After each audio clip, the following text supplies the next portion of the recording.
What is your number one hangover cure? By the way, I did not pick these. Is that John Riggins, by the way? Who put that in? The people at Showtime pick these and then send them to me. I don't know what you're saying, Showtime. I don't know if I like this message. Luke, I know you have a few. That's great work. Yeah, I'll say, what's your number one hangover cure? Like if your head is hanging off, but you still have to go to work. Luke, I know you have a few. This is at Riggins. This is like John Riggins. John Riggins under the table at the. John Riggins like upset with the Skins game yesterday.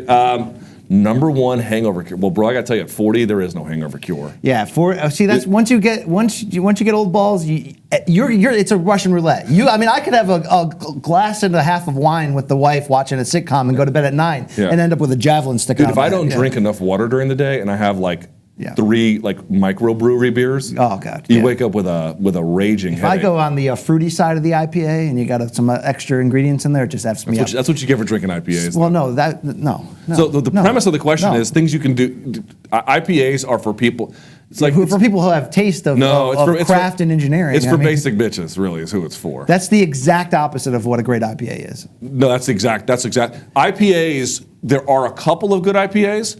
People who say there are a couple of good IPAs are people who don't drink IPAs and can't hear Jimmy and don't understand. I drink plenty of IPAs. I try. Come to New England, Luke, the home of the IPA. New England overrates their own microbreweries. Okay, have you waited in line at Treehouse Brewing in Massachusetts I can name 1,000 and tasted the sauce? Do you understand why IPAs are so ubiquitous across microbreweries? Because you're drinking shitty ones off the store shelf in DC, and you think that speaks for the whole wide range, right? You do not know what I do. You don't know who you're speaking to. You don't know who you clearly do not know the depth to which we can take this conversation, dude. What happened about 10 years ago was there was a hops race among beer makers. What they tried to do was just dump it in there. So for example, remember 10 years ago when they had like Dogfish Head, 90-minute IPA, then they had 120-minute IPA. Do you know why they made 120 minutes? Just to go like this in all their customers' faces. And you were first in line, I guarantee, being like, this hop tastes great. This is really good. It's just an arms race. Now what they've done more recently is, to your point, they've incorporated more floral and fruity elements. They've dialed way back on the number of hops. There are levels to this. There are Belgian,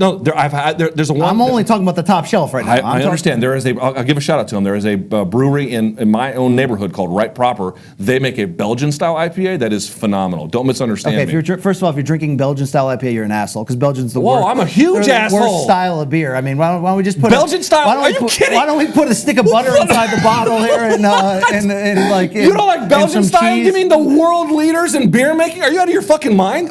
Belgian style is the worst. I was getting on him for like a Nickelback. You are Nickelback. Stand and fight that, okay? You have the Nickelback of beer palates. Number 2, dude, come to New England, all right? Go to, you know what I'm saying? Go to Vermont, go to Maine. Like get the real IPAs, and then. Dude, you are the guy who shows up with the frozen octagon pizza, and you think that shit is. That shit is slamming, don't you? You're not the real. If you don't like Belgian beers, there is no hope for you. You are vermin. I mean, I have taste for actual craft beer. You don't have taste for anything. They are the world leaders. Dude, Trappist beer made by the monks. Do you know what they do in other countries in Europe and Asia? They build statues for people like Michael Jackson, and they like worship in front of it. David Hasselhoff can have a music career and be a star in Germany afterwards. So you're going to try to say, well, just because the rest of the... This isn't a soccer argument here. Just because the rest of the world gets down on some shitty-ass Belgian beer. No, dude. I mean, name 3 Belgian beers. That's not the. No. Don't dodge. Name 3 Belgian beers. I've had the very best. Okay, I've done the Delirium Nemens. I've done the. So I actually went to Delirium Cafe in Brussels. I've had their entire. Dude, I love the shit out of Delirium. Okay, that's the best of the Belgian. But that is the middle of the road for Belgian. If anything, that's not even close to their best. Dude, you are super wrong on this one. I'm not. I'm really not. Here's the deal. I'm not telling you New England doesn't have good beers. They got good beers. And I'm not telling you haven't had good beers. It's not even good. They're setting the trend for the country. Now, unless you Colorado's microbrew game? Very good. Very good. They put everyone, including my neck of the woods. Okay, there's some parts of California where it's insanely good. But seriously, come to Vermont, Massachusetts, and Maine, and then we can have this conversation. Throw it on the gauntlet. Give me 2 beers that I need to try from your neck of the woods. Give me 2. Anything on the Treehouse lineup? Orange Julius? Treehouse lineup. Purple Haze. I mean, you got to try that. You got to go to.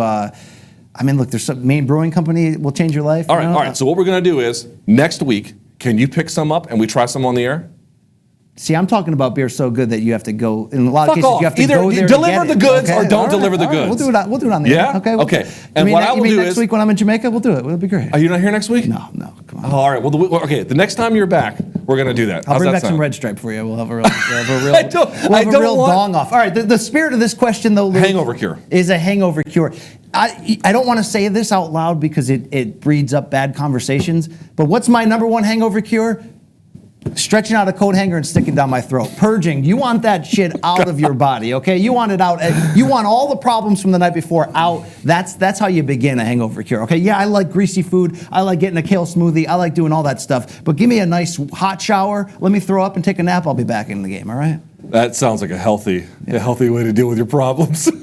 My guess is that's not the only problem where you recommend barfing as the solution. I would say, honestly, if you can handle, because sometimes the hangovers are so bad you can't manage it. Yeah.